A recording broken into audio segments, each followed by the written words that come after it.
En el capítulo anterior, a lo largo de la historia, Esdras y Nehemías demostraron dependencia de Dios. Y tú, Esdras, conforme a la sabiduría que tienes de tu Dios, pon jueces y gobernadores que gobiernen a todo el pueblo. Coraje, los que edificaban en el muro, los que acarreaban y los que cargaban, con una mano trabajaban en la obra y en la otra tenían la espada.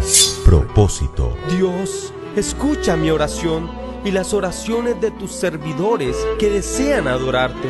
Haz que el rey me reciba bien y que yo tenga éxito. Pasión. Porque Dios es bueno. Porque para siempre su misericordia sobre Israel. Y humildad. Día santo es a Jehová nuestro Dios. No estén tristes ni lloren. Y su influencia viaja a través del tiempo para enseñarnos que un buen líder marca la diferencia. Esdras y Nehemías son ejemplos de grandes líderes que se dedicaron a Dios y cumplieron las tareas que el Señor les encomendó. Su amor por Dios inspiró en ellos el deseo de ser siervos fieles y gracias a Dios y a su carácter y liderazgo cumplieron con todo un programa de reavivamiento y reforma en Israel. ¿Cómo lo lograron? Bueno, eso es justamente lo que estudiaremos en esta última lección. Por eso, la pregunta de esta semana es, ¿cuáles son los elementos claves de un buen líder espiritual? En primer lugar, dependencia de Dios. Es innegable el hecho de que Esdras y Nehemías tenían una firme relación con Dios. La cantidad de ayunos y oraciones que se registran en estos libros sobre Esdras y Nehemías supera lo que la Biblia informa de otros grandes líderes. La nación caminaba con Dios bajo su liderazgo y aunque, como hemos visto, no todo era perfecto, su orientación en la vida era hacia Dios. ¿Y qué es dependencia? Muy bien. La luna es un claro ejemplo de dependencia. Ella no puede brillar con luz propia, necesita de la luz del sol para poder brillar. Eso es dependencia. Jesús vino a este mundo a enseñarnos exactamente lo mismo. Siendo el Hijo de Dios, nunca confió en su propia fuerza. Antes de iniciar su ministerio, fue llevado por el Espíritu al desierto. Ayunó 40 días y 40 noches, y cuando el diablo llegó para tentarle, salió victorioso por el poder de la palabra. Además, dice la Escritura que levantándose muy de mañana, siendo aún muy oscuro, salió y se fue a un lugar desierto y allí oraba. Jesús dependía de su Padre para hacer cada milagro, dependía de su Padre para sanar cada corazón herido, dependía de su Padre para hablarle a las multitudes. Y si tú y yo queremos ser una buena influencia para los que nos rodean, si queremos impregnarlos con el aroma de Cristo, no hay otro camino que una vida de dependencia diaria de Dios. En segundo lugar, coraje.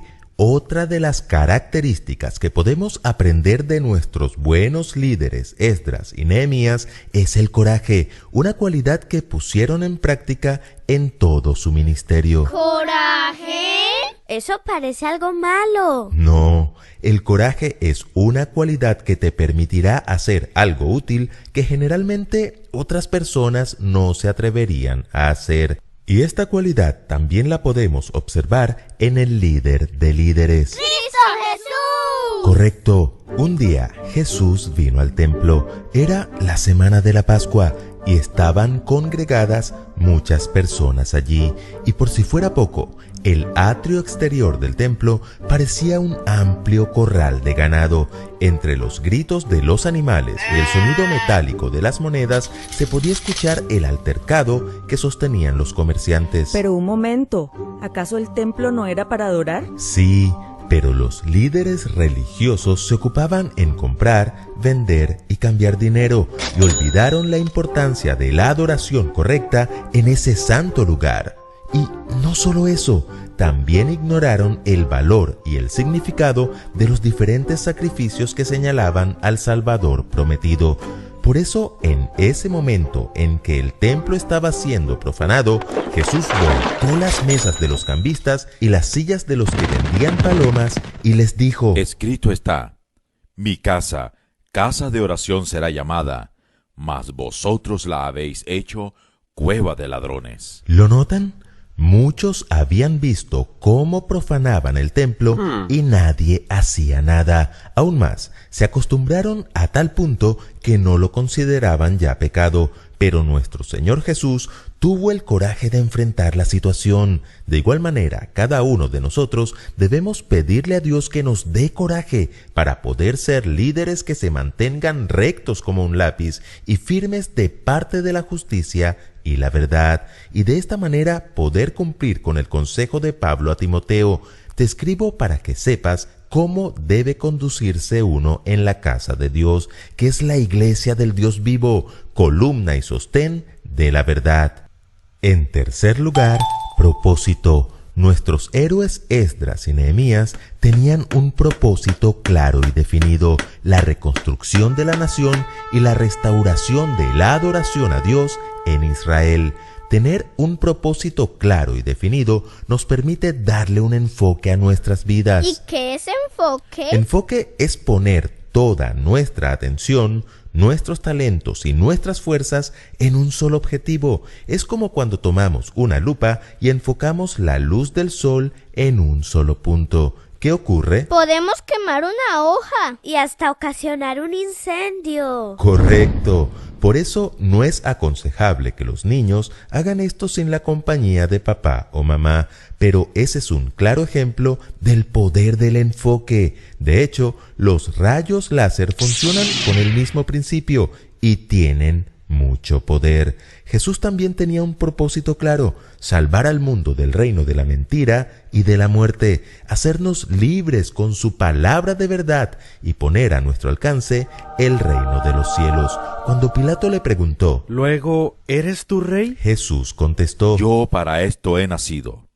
y para esto he venido al mundo, para dar testimonio a la verdad. Todos nosotros tenemos la responsabilidad de descubrir, a la luz de la palabra de Dios, cuál es nuestro propósito en esta vida y enfocarnos en el cumplimiento de esa misión. En cuarto lugar, pasión.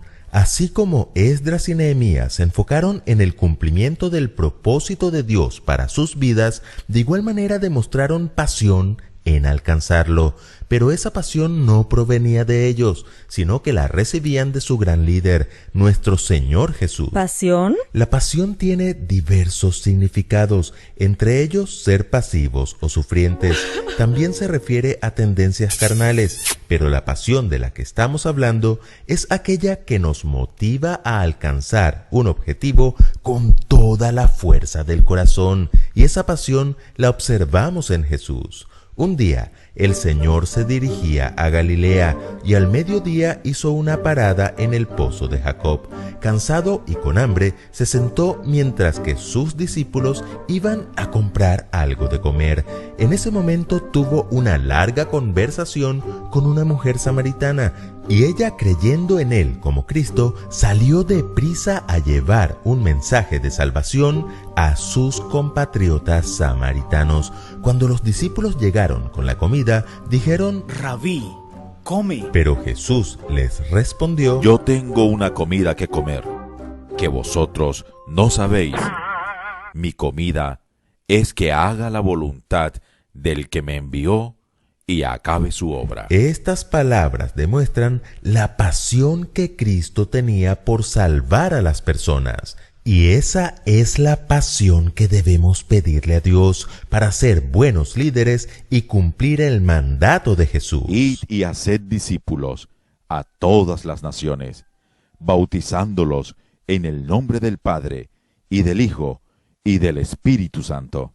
En los capítulos finales de la historia de este mundo, Dios necesita líderes que dependan de Él, llenos de coraje, conscientes de su propósito, apasionados por la misión y revestidos de la humildad que nos enseñó el Divino Maestro.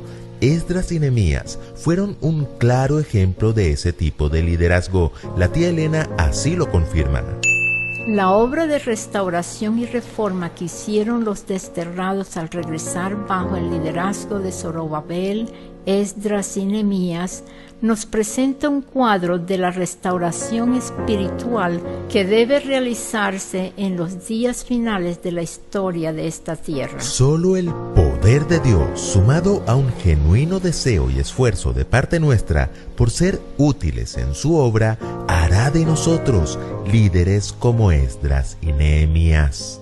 Escuela Sabática Like les agradece por habernos acompañado durante un trimestre más en esta serie Esdras y Nehemías.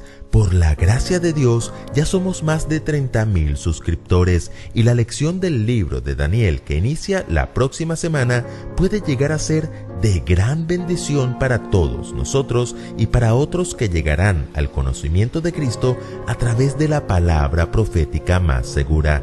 Oremos para que el Señor siga bendiciendo este ministerio y recuerden que juntos podemos crecer más.